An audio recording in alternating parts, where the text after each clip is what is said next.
Okay, welcome back. We're showing home. We've got buyers there with us. We're in a particular home and somebody says, I hate this living room. Right. Now we're assuming that we've got some baseline established, right? We know what kind of home they want, we understand the neighborhood, we've taken care of any other major issues. You know, there are no plumbing leaks and nothing's spewing water all over, right? So we're in a home that's a likely candidate and they like everything about it, but they hate that living room. Okay? Okay, so we got to respect, respond, redirect. Respect. Yeah, I'm thinking if I was the agent, I'd be like, but you like the neighborhood and you said you like the price. And Right. You know, and Well, keep in mind. those are facts. Yeah, those are facts. And there's your sword. Yeah. Yeah. You know what? I should actually get a sword. You should probably get one. I've got a That'd samurai. be a cool thing. I've got a guitar. Yeah, that's not quite the Not same. the same. No. So here we are. Somebody says, I don't like the living room. How do you go from there? Okay, so remember, we're trying to feed them what they're hungry for, right?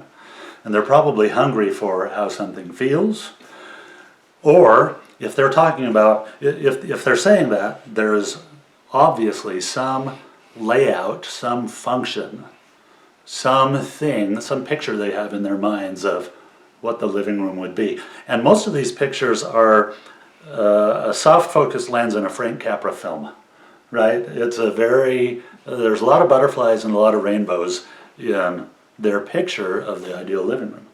Right? Well, and I'm thinking even sometimes it can just be fear. Like I did an inspection yesterday where you had the buyers that were there and the parents were in Texas. Right. And the parents wanted me to relay through them everything that I was telling them. And I go through them 2 hours, you know, or however long it takes. Mm-hmm. So I'm thinking, here's going to be 2 hours that's going to turn into 5 because we're playing Oreo. Right, right.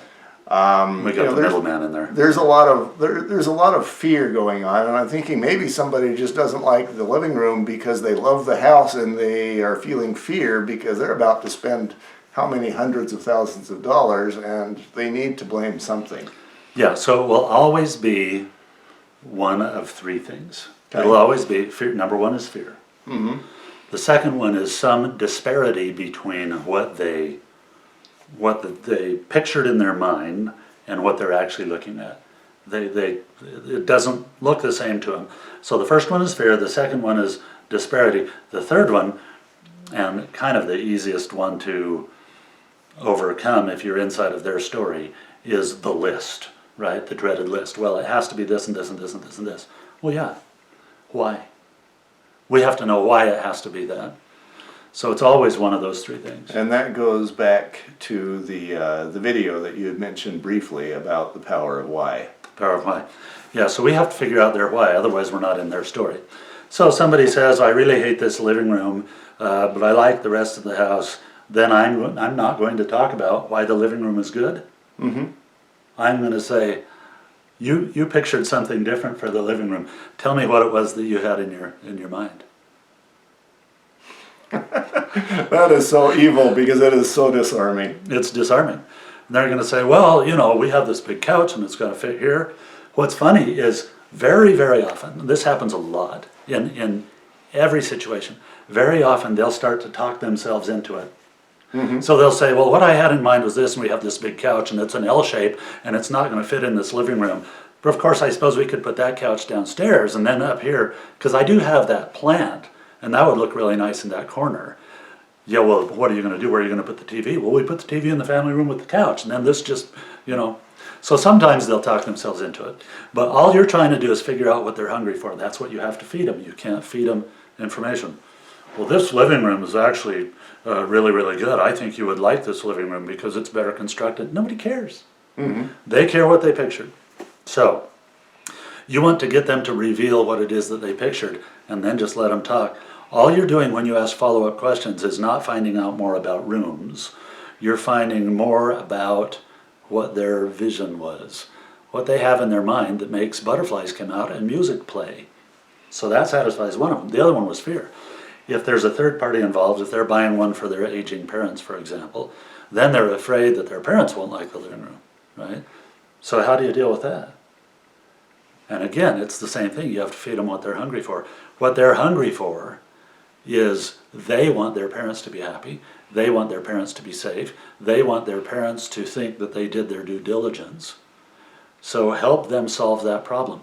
Find out what their story is around their parents and help them address that story by walking with them a little bit. The checklist is a much easier one, Yes. right? So tell me what you pictured for the living room. I know you say you don't like it. Help me understand a little bit more of what the ideal living room is for you so that I can help you get that.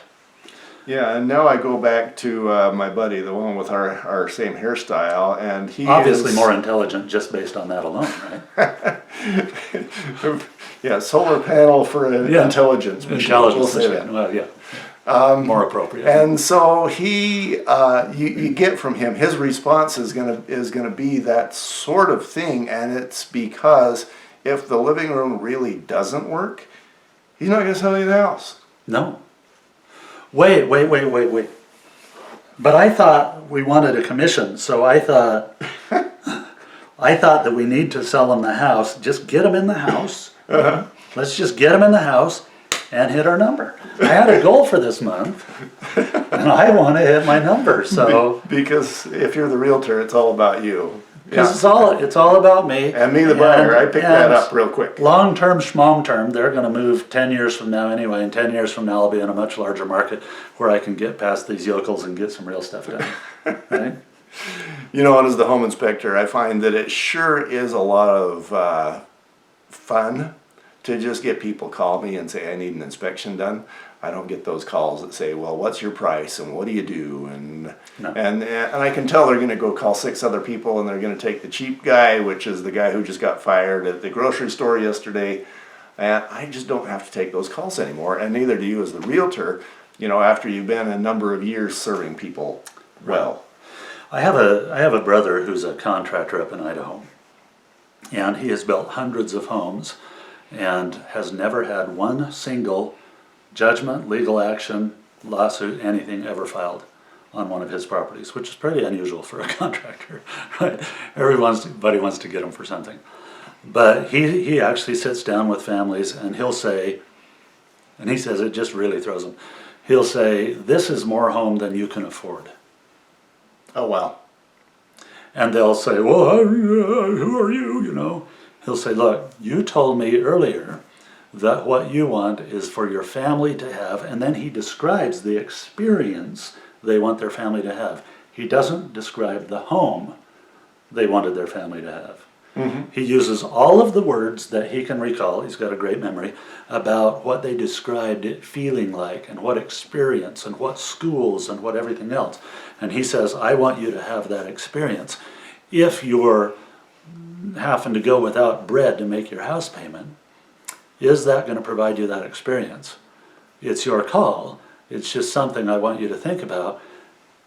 What if? I'm putting myself in that situation. Yeah. And my first thing is I'm thinking, do your job, be the contractor, let me decide what I can afford. And my second thought is, my goodness, you care about me. Oh yeah, it takes them about 10 minutes. And then they're saying, I love this guy.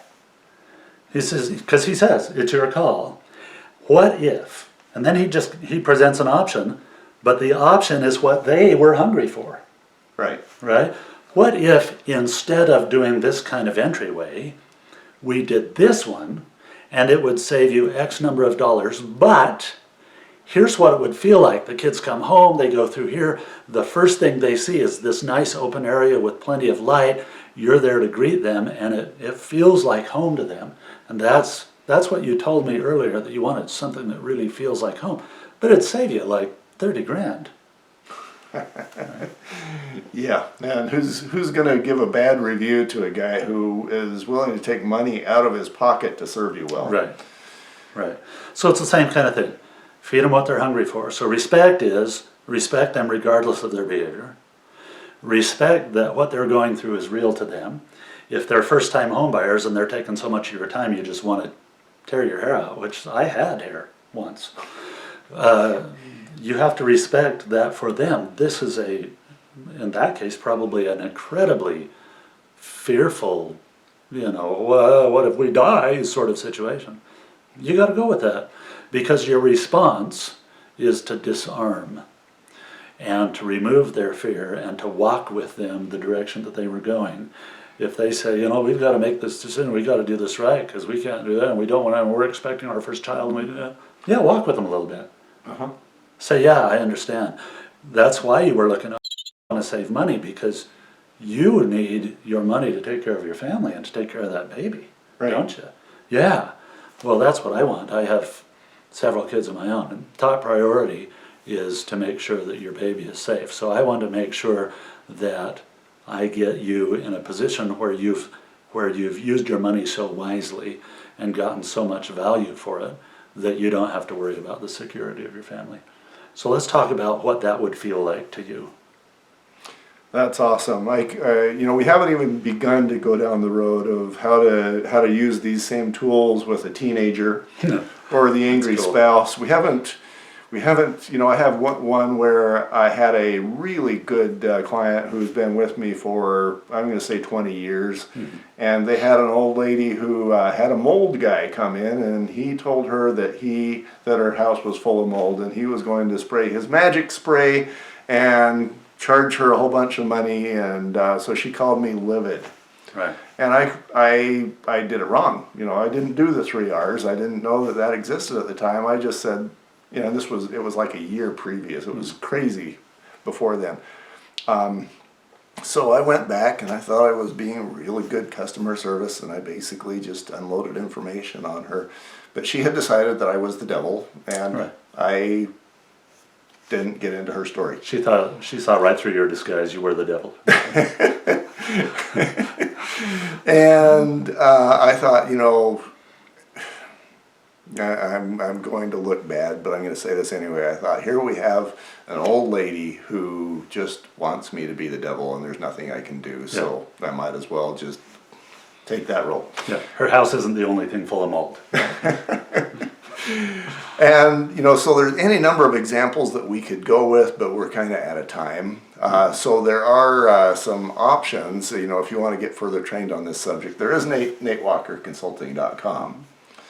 And, you know, we're going to do some other training on other subjects, but, you know, I think everybody, whether you're a realtor or whether you're the CEO or whether you're the guy who sweeps the floors at the 7-Eleven, we all need this sort of training. It's been lots of fun to see lives change all over the world with this thing. So He rocks.